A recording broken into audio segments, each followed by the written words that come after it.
Greetings, dear friends. You're on Allatra TV India. Today we continue to talk about creative society. How do we see the society where we would like to live? Not all people even asked this question sometimes.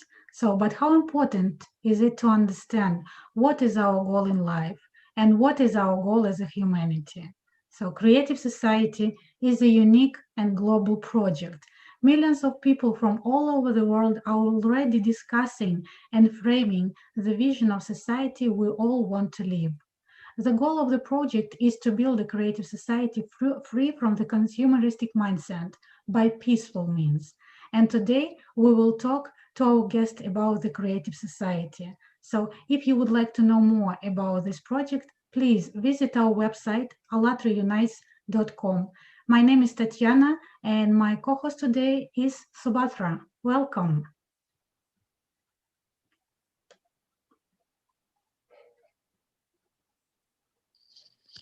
You are not audible?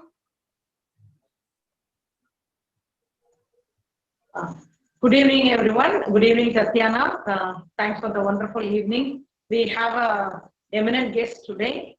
I am very happy and privileged to welcome Mr. Narine Dat Sookram. He is a diversity and inclusion licensed trainer, social worker who is graduated from University of Manitoba, and he received a honorary degree from King's University. Currently, he is residing in Canada, and we are very happy to have him on this Creative Society Talks today. Let's have a chit chat with him to share his experience and whatever the social works he is working on this evening. And welcome to our program, Mr. Narine. We are very happy to have you today, and thank you for accepting our invitation and delivering the projects and more works about you. Thank you. Thank you for inviting me to be part of this program. I'm very excited actually to be part of it. So thank you again for inviting me. Very much appreciated. Okay. So to introduce yourself, could you please share what are the activities you are carrying out and what about your primary focus which you are concentrating and working on nowadays? You can share your opinion during the early years and the post-corona activities also. Well, you mentioned it earlier. So I work as a social worker and as a career developer, and I'm going to explain the difference between the two. But before I get into that, I was born and raised in Guyana, South America, and now I live here in Canada. I've lived most of my life here in Canada. And I grew up attending church and things of that kind. So I grew up with good values. Where I was born and raised, we have a Hindu temple, we have a Christian church, we have a mosque, all in the same village. All of us do our own thing. And at the end of the day, we still live nicely as neighbors and as friends. So we grew up with really good values. So when I was at the age of 14, I saw a need to bring the young people together so that they can utilize their resources, so that we can, do vibrant things in the village. So at the age of 14, I founded a nonprofit organization. That's way back in Guyana. However, in my later teens, we migrated to Canada. I was 17 at that time. So when I came here, I still had that thought of wanting to contribute back to the community because I realized it is part of my own personal values. So what I've done, I actually founded a nonprofit organization here in Canada called Active Vision. The reason for the name is because I believe that if you have a vision, you have to be active, because if you're not active in what you do, you're not going to go anywhere. So that's how the name came about, Active Vision. And so over the years, we supply Guyana with textbooks because it was the need at that time. Now I know people use computer and all other gadgets and so on, but the textbooks, the tangible hard copy textbook, it was in great demand. So we've actually flooded Guyana with textbooks and all of those types of things. We send textbooks by the thousand. And here in Canada, what we try to do in order for us to feel a sense of home, we promoted the Guyanese and West Indian culture here in Canada. So we started to do cultural event where we are going to bring, people to showcase their talent, showcase their their culture, and we will invite the mainstream audience to learn of our culture, to understand who we are, because I believe that knowledge is a powerful thing. I believe that if people don't understand who we are and know why we do what we do, we can be easily judged in so many different ways, particularly when it comes to the media, because things are so easy. As I get a little bit more older, and I started to see the need here in Canada, I realized that I have a responsibility as an individual. You can stop me anytime, by the way, just so you know, I'm continue on. No problem. So I realized that, there are lots of needs. For example, when I came here, we came here in 1993, we had the biggest recession. And what that means is that finding a job was a very, very difficult thing, especially a job that fits with your skills and qualification. Very, very difficult. So I went through that process of having challenging time. Luckily for me, I was still young, so I was in school and so on, but I still get to see, the difficulties of family members, colleagues and all of that, struggling to find work. So as a person growing up, I'm saying to myself that I cannot depend on somebody else to make those change. I cannot depend on the government to do everything, because sometimes the government are in it for themselves as well too, not always for the people. So I keep questioning myself, what can I do as an individual to make those changes? Because usually I live my life by asking myself two questions every single day. In the morning when I wake up, every day I ask myself the same question. I ask myself, what is it that I want to do with my life today? Every day I ask myself the same question. And at the end of the day, I'm asking myself another question. What have I accomplished today? So I always ask myself that two very questions. And so I realized that when it comes to job security, especially for immigrants, it is a very difficult thing. And so I decided to get into social activities. I get to understand how the system work over here. I've had the opportunity to get into the system. When I got into the system, I realized that the system is a broken system. It is not it's a system where we needs a lot of repair. And that's when I got into career development, where I'm actually working with recent graduate people who just finished college, finished university. I'm working with lots of immigrants, because immigrants are coming to the country, with a master's degree, PhD, and all of that, but yet they're having difficulties finding work because, when you're an immigrant, people judge you by the color of your skin. They judge you based on your accent. They don't understand the value of your education. And so it doesn't seem to have the same value as Canada, at least for many, many people. And it's still an issue right now. And so I keep asking myself now, what can I do as an individual to make the world around me a better place? What can I do to kind of assist the people who I have access to and all of that?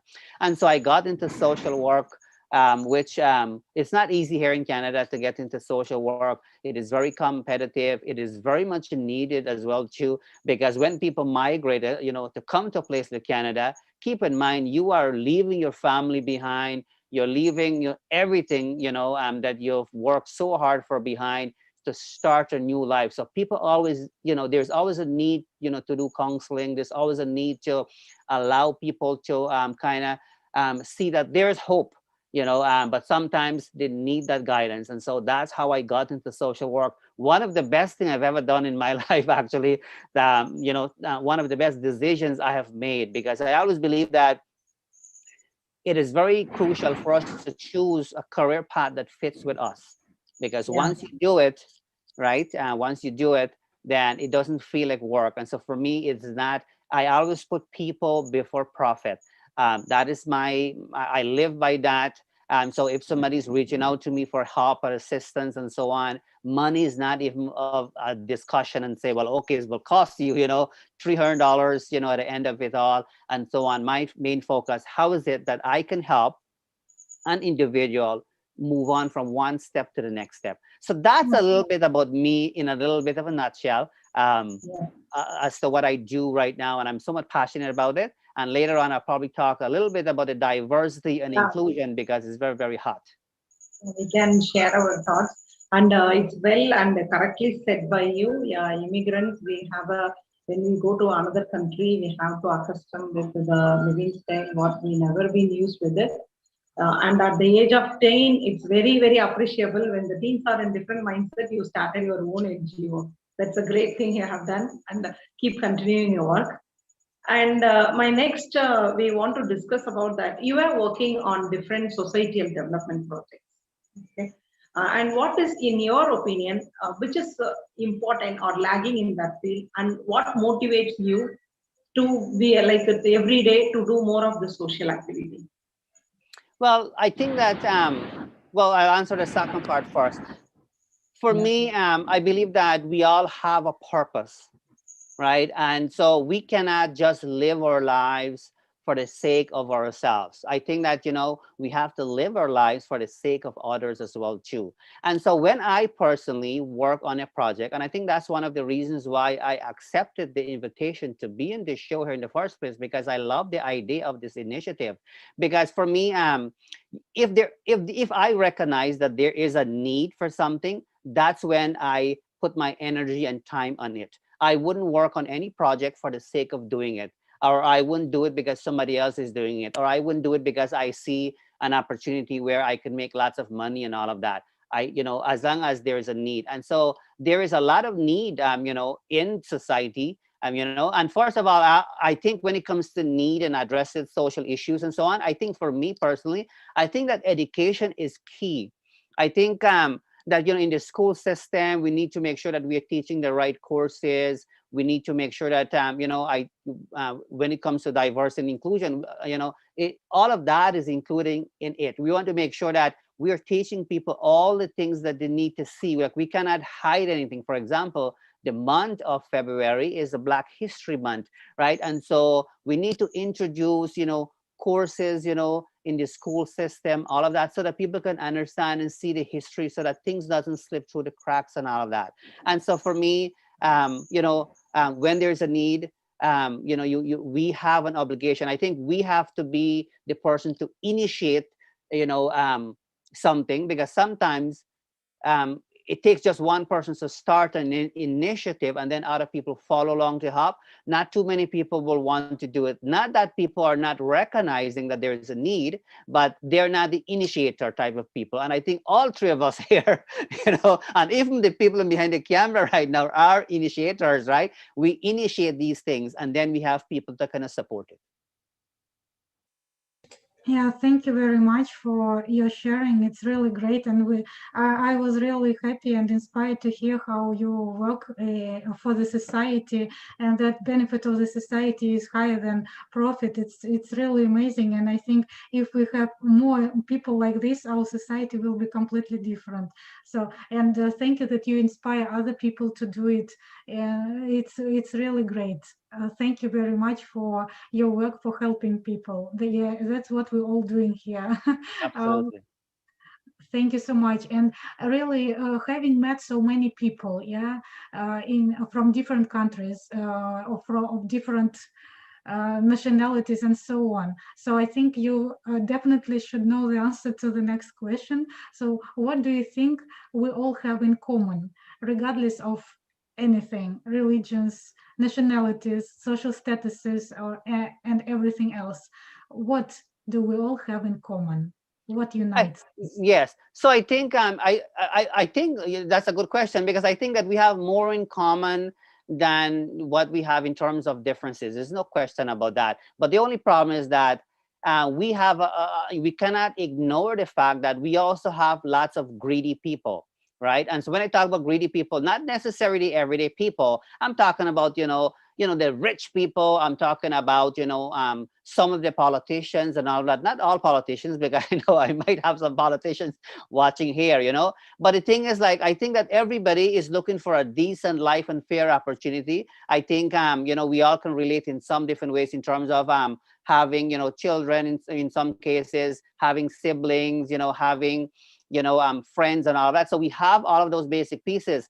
I think one of the things we need to do, though, is that when I talk about the greedy part of it, I think that we have to recognize that we cannot, continuously have everything. There's a reason why we have system in place, because we have greedy people, because we live in a society where people want more and more and more and more. They're not looking out for the everyday people. And even the everyday people sometimes don't looking out for each other. I'll give you a good example. For example, here in Canada, there are always, we always have items on sale. Let's say it's $10 today, tomorrow it might be for $1. And so when people go shopping, and immigrants do it a lot, and so when people go shopping, they're going to go and they will grab all of it. Instead of taking one or two items that you need and leave, leave the rest so that other people can have those kinds of opportunity. People not doing that. So greed come in so many different forms, like keep in mind, I have two beautiful girls, I have a wife, I have families and so on. But other people have beautiful kids, they have beautiful families, their family is important to them and so on. So we have to think along that line. It cannot always be about us. Of course, we as social worker, one thing I learned, that we must take care of ourselves first, because if we don't take care of ourselves, we are not able to take care of other people. But I don't mean that. What I mean is that sometimes we have to really kind of, look around and and understand that, what? Yes, my family is important. My initiative is important. My personal goal is important. But at the same time, other people might not have the same kind of opportunity that I had, for example. And so we have to recognize all of that. At the end of the day, everybody wants to live in a safe environment. At the end of the day, people want to make sure that they can go to bed and not worrying that somebody will break, the door to come in and so on. By the way, here in Canada, we don't have to worry about those things. I can go to bed and leave that door open, or leave, the car door open, and don't have to worry about all of that. But I'm generally speaking. So I think the common thing is that, we all have, simple goals in life. And as of now, and like today, especially with the pandemic, I think right now, many people, believe it or not, are just struggling to have enough to survive, enough food to eat. People are just hoping that they can have a steady income and all of that. So those are the common things, we all need all of that. But I think the greediness can be a little bit of, can take over and kind of cause a lot of issue. Yeah. True, Narine. This pandemic has given eye-opening session to each and everyone what we really need in life. We have, like, now looking at our home, we see there are many things which we don't use in our day-to-day life, but still we have it. So it's a good thing. And my next question is that nowadays, more people are voicing in order to create really comfortable conditions of every person's living and life. We need to change the format of the society to the creative one. Hope you agree to that. And how do you envision what a creative society is mean for you, for your family, and every person in the world to make a better place for living in? Yes. So first of all, I think that it is important for us to recognize that each individual, regardless of their past, regardless of our, religious beliefs, regardless of age differences, regardless of, our agenda, regardless of how much we make, all of that, I think we have to recognize, regardless of how we dress, I think that we have to recognize and accept the fact that each individual has potential. Each individual has something to offer. When we go to a seminar and when we're leading that seminar, we have to be very mindful that the person who's sitting way at the back, very shy with the head down, that person probably has more to offer. We have to kind of recognize that, that is a real thing. And I think once we educate people more along that line, I think society can be somewhat better, right? We cannot live in a society where we are having that thinking that if you are a single mother, this is just an example, if you're a single mother, most likely your children wouldn't get to go to college, or college is only for certain people, all of that, right? And I think that that is something we have to kind of be conscious of, and we have to sometimes put a lot of pressure on political leaders and all of that, because there's a reason why we have policies in place. There's a reason why we have government in there. Things like education. I really hope that education can one day be free worldwide. education, generally speaking, it is a business. I'm actually I love school, by the way. So since I came to this country 28 years ago, I never stopped going to school. I have several degrees that's not even listed on my LinkedIn and so on, because it's a personal thing for me. But what I was gonna say here in terms of my point though, is that I only found out recently that in my class right now, one of the courses I'm taking, we have over 1,000 students, right? And we have like one professor and we have one assistant person. And so when I calculate all the money that we're making just for one course, I was just lost. So it is a business, because the material, as you know, it's already there, because it's all online. The material is already there. It's not like you're paying, one person is standing there teaching you now. Things have changed, right? So it is a business, but it is what it is. But I think that every person should have that opportunity to complete school if he or she chooses to do so, right? If he or she doesn't, if they're not interested, let's say to go to college or university, there's always option for, trades. There's always option for, somebody to learn to do like sewing. There's, or learn to cook, to have that independence, and I think even these days, I will even recommend for women to educate themselves, take pride in taking control of your life, so you're not depending on a partner to kind of support you and all of that, because a lot of women, I'm speaking here for a reason, a lot of women sometimes stay in a relationship because they have no other choice, or like stay in an abusive relationship, for example, because they have no other choice and things of that kind. So I think fair opportunity for everybody, and recognize that, in a sense, that we cannot compare apple and oranges. I cannot say that I'm better than you because I am a record world holder. I cannot say that I'm better than you because whatever the case may be, we are all unique in our own way. And I think once we start to look at everybody individually, we'll recognize that their own uniqueness, rather than to say, well, I'm going to try to do this because I want to be better than the other person. I think what we can do, though, or what we need to do, is to try to be the best version of our own individual self and acknowledge that from every individual. Yeah, very good point that you have mentioned. Yes, the creative society is a society of equal people, where with equal opportunities, right? And as you correctly said, education really plays an important role in it, and of course, free and quality education for everybody, yeah, for each person, and then we can really create this equal opportunities for all people. This education is one of the basic spheres, basic parts of the society that really can make the society better. Thank you very much for your description, for your envision. Yeah, and when we talk about the creative society, we can't but mention 8 foundations of the creative society, right? And the article which was written and published on our website, Allatraunites.com. And for our viewers, if you have not read this article yet, you may visit our website and read it in details, all parts of it. Yes, here is it. You can choose the language that you speak and choose the way and choose the language and read this article in particular. And for our guest, as we know, you have already read this article, right? So could you please express your opinion in general about the article, and maybe you would like to speak about some foundations or all the 8 foundations of the creative society. And the general question is, how will our society change if we really implement all these foundations in reality in our society?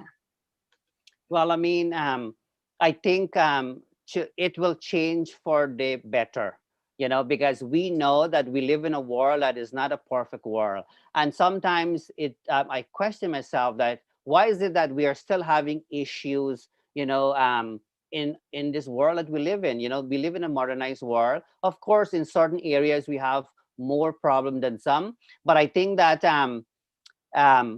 we actually, when we implement something, we cannot implement it for the sake of implement it. As I talked about earlier, once we see a need, we must implement that. We must follow up to see how things are going. And I still believe that, the greed piece play an important role. And the education is like a wraparound service. Once we understand that, Being greedy, it only fulfill our own personal desire, being in a position, whether that be a political position, a leadership position, being in that, for the sake of being in it, and not really representing people, really doesn't do anything. So I think once you implement pieces like the creative society, I think we have to once we implement it, we have to make sure that we are actually checking in though. We have to check in to see, is it making an impact? I mean, are we better off now than we were 10 years ago and all of that? I still think though that we have a far way to go. There's no question about that. I also believe that we have come a far way, but I still think that that greedy piece, and sometimes we don't want to make those kinds of implementation, because we're thinking if we do that, guess what? The other person who had nothing, they're gonna take away from me. Because sometimes in order for us to have an inclusive society, equal opportunity for everybody, what that means basically is that we are in a sense taken away a little bit from the rich, and from taken away from the people who are in power and all that. Believe it or not, here in Canada, we have a very small, it happens here too, we have a small percentage of people, I don't know the percentage off my head, but very small, just a handful of people who own 95% of the wealth. Think about that, right? You have like about 5% of the people owns 95% of the wealth, and then 95% of the people, I'm one of those 95%, by the way, owns the rest of the 5%. So I think that gap, I think once we see that, and I don't understand how we can even allow something like that, where you have a handful of person just owns everything and the other person just struggle, because the rest of the people basically, to kind of simplify it in a different way, the rest of the people basically just struggle for the daily living. So I think that once we implement important pieces, we have to monitor, we have to make sure that and we have to make sure that we are telling these stories too, because not too many people will know that 5% of the people owns 95% of the wealth. So people don't necessarily understand it as well too. So I think even the educational piece comes in when it comes to the implementation of it. But the world, even the world around us will be a better place. Even if we implement something, any piece, and even if we have a handful of people, benefit from it, I think that's a start. And I think that's the way to do it, because we cannot change the world overnight, but at least we can start to do those measures one step at a time. Yeah. Thank you, Narine. It was very well described this in our current scenario. And that is what the Allatra TV and the Creative Society has taken the initiative with the theme that every life matters. So having said that, presently the people started discussing about the different spheres of creative society. One of the pillars of creative society is that itself governing the society where the people decide on distribution of funds. Okay, as we are working in the social sphere, how do you see it? How it impacts the society, and how it matters for forming a creative environment?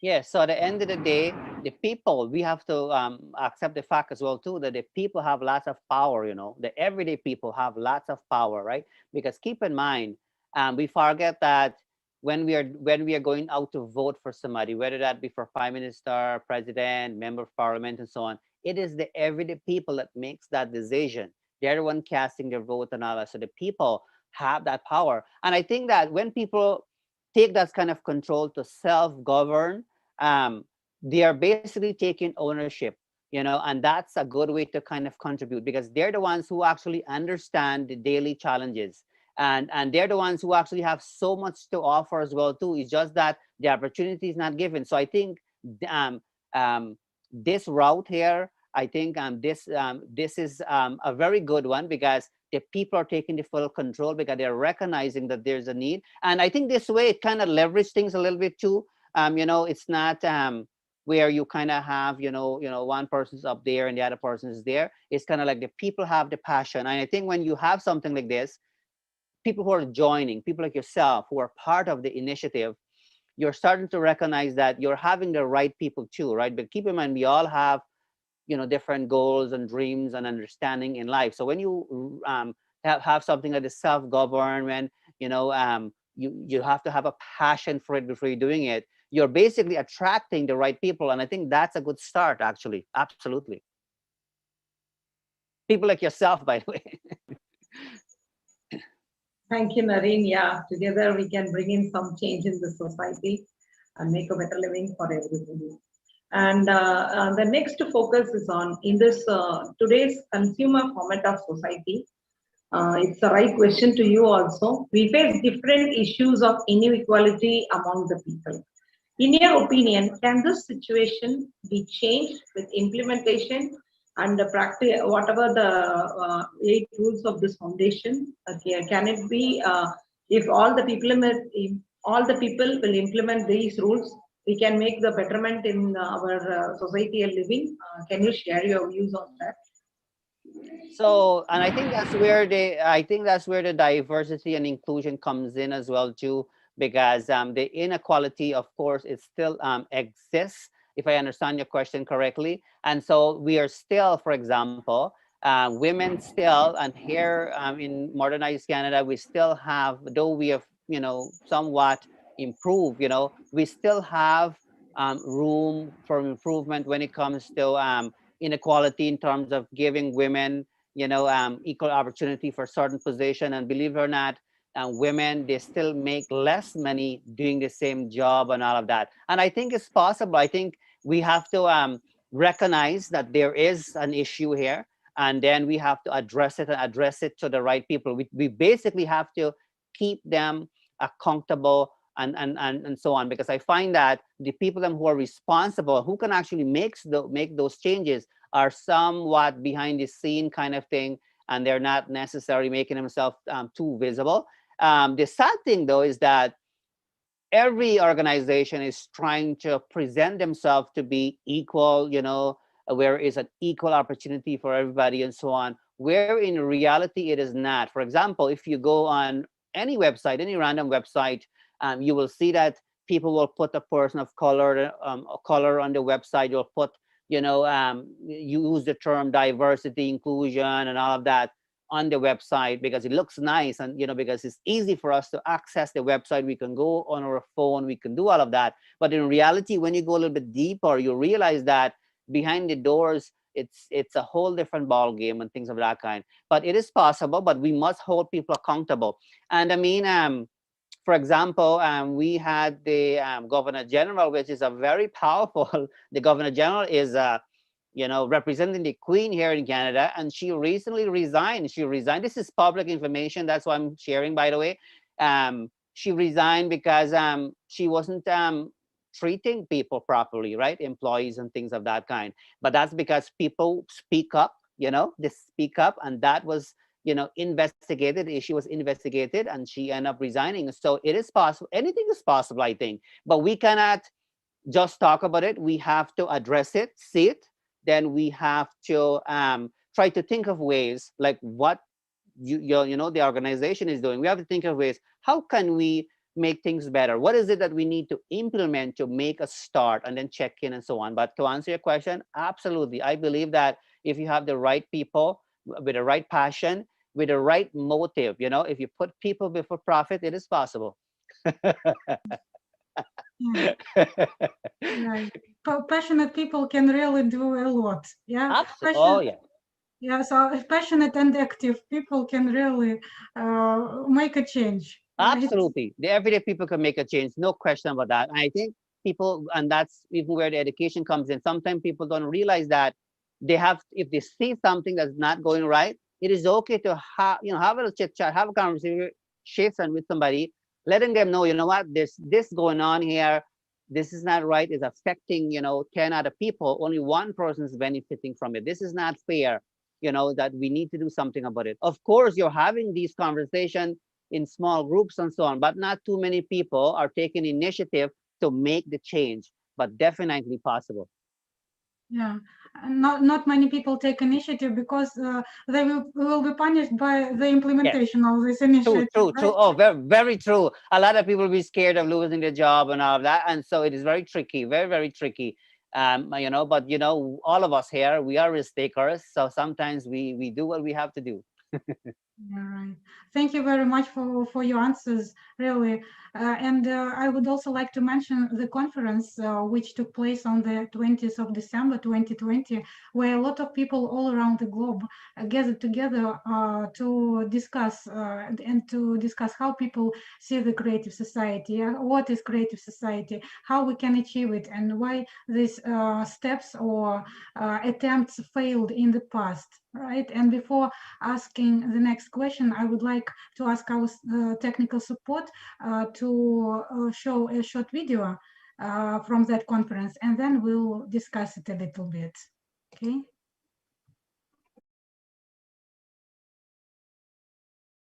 The question's not who is behind us. The question's who is next to us. See, when someone says, oh, Steve, with your creative society, who's behind the creative society?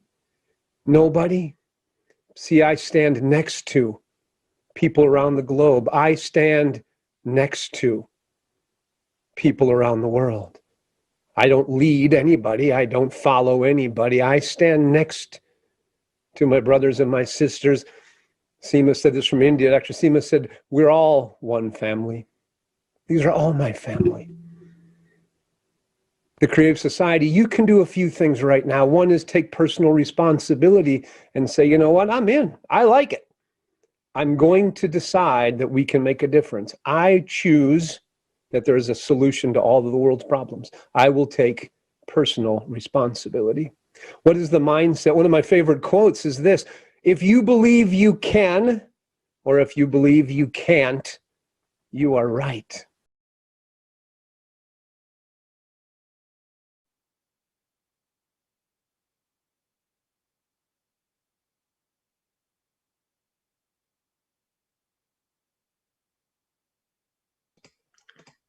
Excuse me, could you hear that? I wasn't able to hear, unfortunately. I thought you were still working on it. Yeah, I didn't hear anything. Okay, I think we have some technical issues today.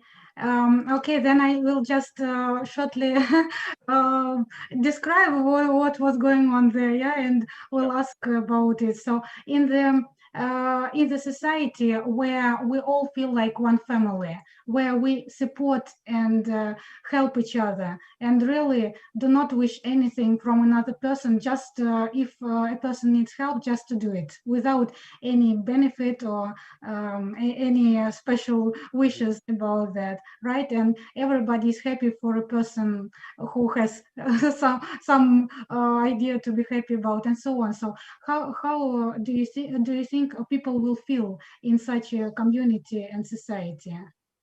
You know, that's such a beautiful question, and I love it so much because I think we need that. I always believe that when we do something for somebody, whatever that may be, whether that be a simple act of kindness, I don't think that we should ever look back for anything in return. I'll tell you why. If I do something for you, let's say you come to Canada and you're looking for a job, and you came to me and you said, Narine, I'm looking for a job. How can you help me?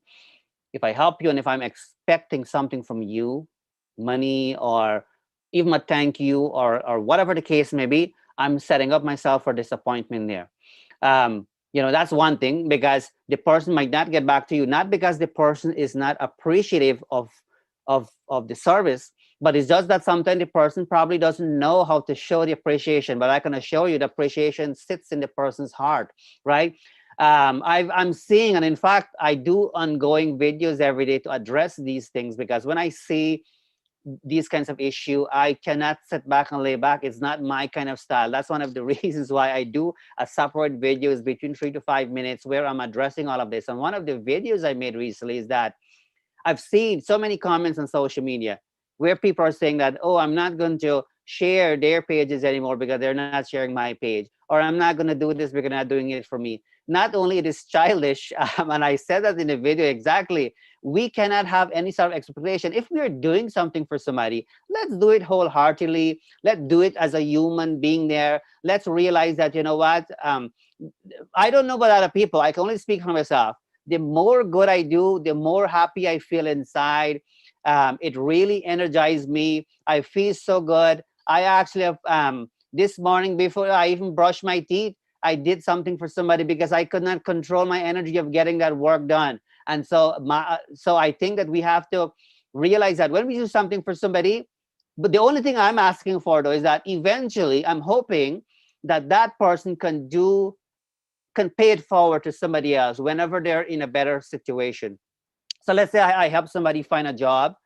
Eventually, if they're in a position to not help somebody find a job, but maybe do something good. I think if all of us do that and kind of pass on that good favor, the world will automatically be a better place because we are paying it forward in a good way. But if I do something for you, and then I'm expecting that, what, they have to do something back for me. Like, what are we doing really? We are not doing anything. We are just worrying about ourselves. And so for me, that's the approach we have to take. Realize that when we contribute good things, I personally believe in God as well too. I call God in so many different names, and I believe that when I do good things, I'm planting my spiritual seed. I'm nourishing my spiritual place, whatever that is. And I think it's a motivating thing. Absolutely. I completely agree with you. When you do something good to people around you, you do something good for yourself. You feel better about it, yeah? And you really don't want anything in return because you're already so happy about that. Yeah, so how else can I help you to feel better myself, right? It's like a selfish, I don't know, so selfish, but also at the same time, it's useful for people around you. Right? So selfish happiness, I don't know how to Yeah, call it. no, you said it correctly. Absolutely. Yeah. So, and Mr. Narine, what do you think? Is it necessary to change the format of our society nowadays to the creative one? I think we have to accept that change is constant. And I think that if something is not working, as of today, I hope that people agree with me. As of today, we still have issues in the world. Even in modernized America, we have seen what happened and took place recently and all of that. So we do have issues in the world. And I think that if something is not working, it means that there's a need for change. And I get it. I get it that change is not an easy thing for some people, but we have to learn. And there's a reason why about 4 years ago, I wrote an article about accepting change. Because if we are not willing to accept change, then we really cannot start to see good changes. And I know how difficult it can be. I know how for some people moving from one office to the next can be a challenge by itself. Moving from one office where you have like windows all over the place, and now you notice that you don't have a window. You feel so disappointed, or the desk is not the right size and color and all of that. So change is a very difficult thing. I get it, but at the same time, the bottom line is if something is not working, it means that we have to make those changes. And I think we'll have to learn to be adaptable as well too. We cannot really just be too comfortable, in that box and saying, what, oh, we've been doing it, for 20 years. We've always been doing it that way. But the problem is if you've been doing it for 20 years and we're not seeing improvement, maybe it's an opportunity for, to do some different type of initiative. So I think us adapting to change, implement, things that has the potential to work is the way to go. Absolutely. And what can each of us do today in order to live in the creative society tomorrow? Oh, you want to say that again? What each of us can do today in order to live in the creative society tomorrow? Yeah, so I think as individuals, I think that I know that many of us are in very challenging situation. There's no question about that, particularly with the pandemic and so on. But for me, despite the fact that all of us have gone through challenges, some of us more than some and so on, one of my favorite questions I ask that question, on my chit chat show. There's still things that we can, look back and be grateful for. And so for me, having this opportunity to experience what a human life is all about, what a human body is all about, it's such of a beautiful thing. And that's one of the reasons when I wake up in the morning, the very first thing I do, I thank God and say, thank you that I live to see this not a beautiful day. And for me, just by saying that alone now, I'm starting to think now, well, how do I spend my day, as I talked about earlier? So I think we need to acknowledge all of that the world is a beautiful world. We need to see the beautiful piece of it. instead of us looking at the glass to be half empty, all of us need to look at the glass and see it half full, and realize that all of us are leaders in our own way. Not all of us will become president and prime minister for a country. Not all of us will become, CEOs and all of that. But we can be the best version of ourselves. And the one thing not to do, we should never compare ourselves with other people, as I talked about earlier. Don't try to be like me, and I shouldn't try to be like you. Just acknowledge, things the way it is. And I think if we do and acknowledge all of that, that is a beautiful thing. That is a good start, and we can start that way. Like, I don't think we need $1 million actually to do an initiative, to start off a project. I think that we need to maximize the resources we have, right? And we start from there. Let's not wait until we have 1,000 people before we form an organization, before we start an initiative. Let's not do fundraising and wait until we raise $1 million before we start to implement something. Let's start now. Let's start today. Another thing I live by is that whatever I have to do tomorrow, I do it today. And whatever I have to do today, I do it now. And I encourage people to do the same. Don't wait for tomorrow. It never comes. Yeah, very inspiring, Narine. Yeah, I really appreciate and agree with you. Be the best version of yourself, and kindness is a drug. Please pass on good and positivity to each other. That is what the world really needs now. And I really appreciate all your words. You have the work, what you are doing is really very much inspiring and very appreciable thing. Keep doing it. And finally, we are almost at the end of this session of our chat. As we are testing the theory of 6 handshakes, which is a part of the Creative Society goal, whom you would like to invite for our next conversation to hear his or her vision of the Creative Society? I have a long list, but there's one person who I've known for a long time. His name is, I'll probably send you information after, but his name is Dave Chetram. He actually is a spiritual leader. I know him since when I was a teenager, way back in Guyana, and we still kept in contact. He lives in the United States of America. And I think with his knowledge, and being able to, being out there and see, things from a different perspective, I think he will be a good contributor as to how he sees society. And he may add 1 or 2 spiritual piece to it, which is fine too, because we are all see things in different way. And I think that's what the openness is all about, where we allow people to kind of be themselves and contribute how they see, things in terms of making a contribution to the world. Yeah. Thank you very much, Mr. Narine, for this very enriching and inspiring conversation. I'm sure our viewers really like our conversation today. Thank you for your work for the society. It's really wonderful.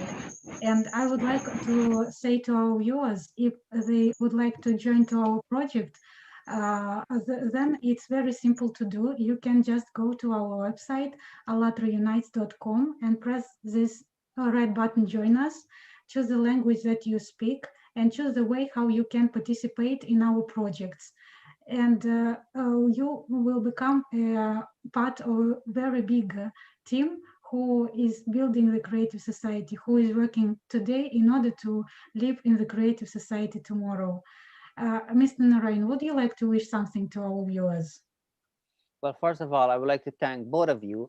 Both of you did so well, and it's different for me because I've always been on the other side, interviewing people. But I'm so glad that I got a break today in a different way, where I was interviewed by 2 intelligent women, and I really enjoy it. And I think that both of you have such of a passion, because I can see through both of you, and that's what I kind of like. And I want you to know that I will cherish this, because it gives me lots of energy knowing that there are other like-minded people like myself out there. And that's a beautiful thing. It's a good way for me to start off this Saturday morning here in Canada.